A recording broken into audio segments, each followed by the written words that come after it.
Hey guys, welcome back to Broussard Homestead. This is Brett. Amy's behind the camera. You might hear her speaking a little bit during this video. We had some freezing temperatures this morning before dawn. We were down to probably 30 degrees for about 3 to 5 hours, and we're going to show you how some of our plants got affected. This is our bananas. They took a hit for sure.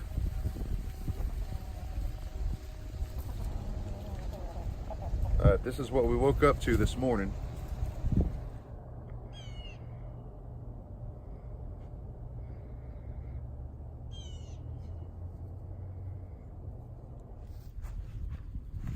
Not everything was damaged. Oh, hey kitty.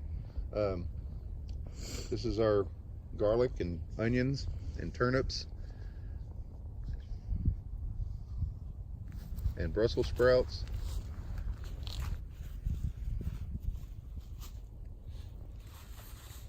Our comfrey is doing fine. It came through just fine.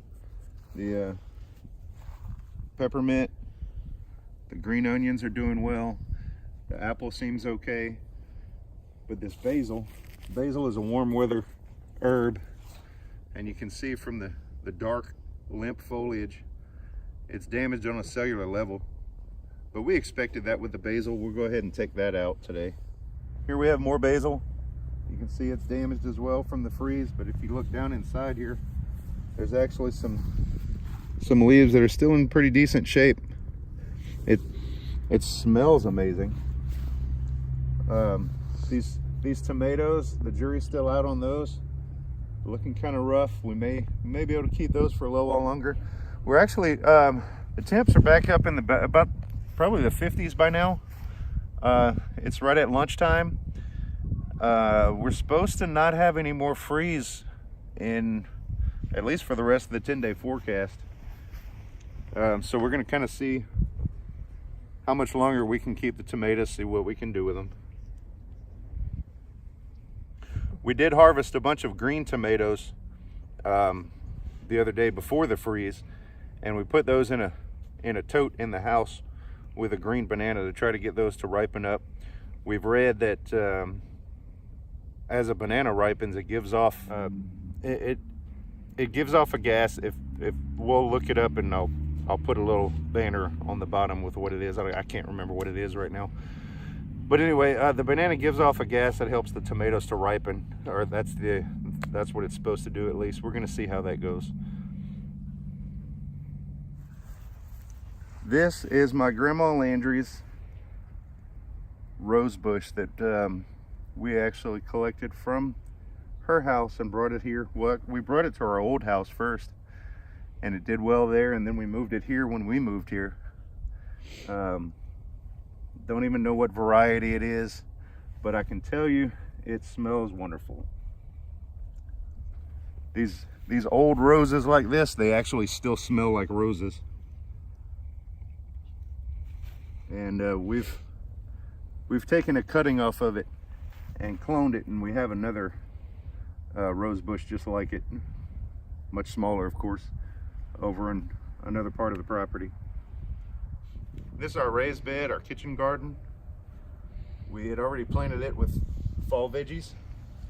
You can see we've got cabbage here, we've got some lettuce, but it was hot when we planted the lettuce, so it went straight to bulk, which we're gonna have to pull all that out and try to replant, or we may just put something else there. But everything in here is doing well. The cabbage, the lettuce, well, some of the lettuce, this lettuce here is doing okay. We've got some spinach coming up in some of these holes here. Rosemary's doing fine. Big basil here, same thing with the basil. Basil is a hot weather herb. It doesn't follow the rules for all the other herbs, which are mostly cool season herbs. Over on the other side of the basil, over here under the basil, we've got some oregano, which is doing just fine. We'll cut the basil away from the top of it and kind of let it go. Over the summertime, the basil was kind of helping to shield the oregano from the sun, from the too much heat exposure.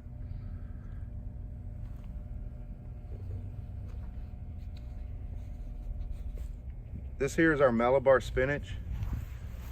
Technically it's not a spinach, but it can be used just like spinach in the kitchen. It's a hot weather plant. It's a good spinach substitute for us here in the Deep South. Right now, it looks like we had some frost damage to these leaves. They're no longer crisp. They're limp. But you can see this is all turning to seed. It reseeds itself. Here's some black ones over on this side. These are, now this is our first year with this stuff, so we're kind of learning.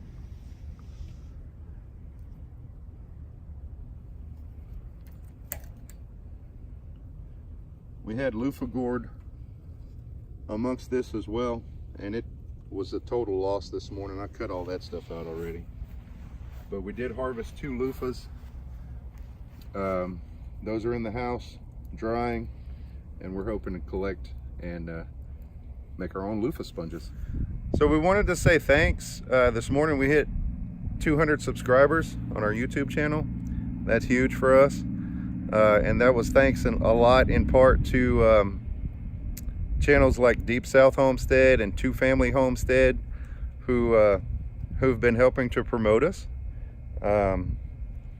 In Deep South's, in a comment on one of their videos, there was a very, very sweet comment from a lady named Denise Nash, who recommended other people to come to our channel.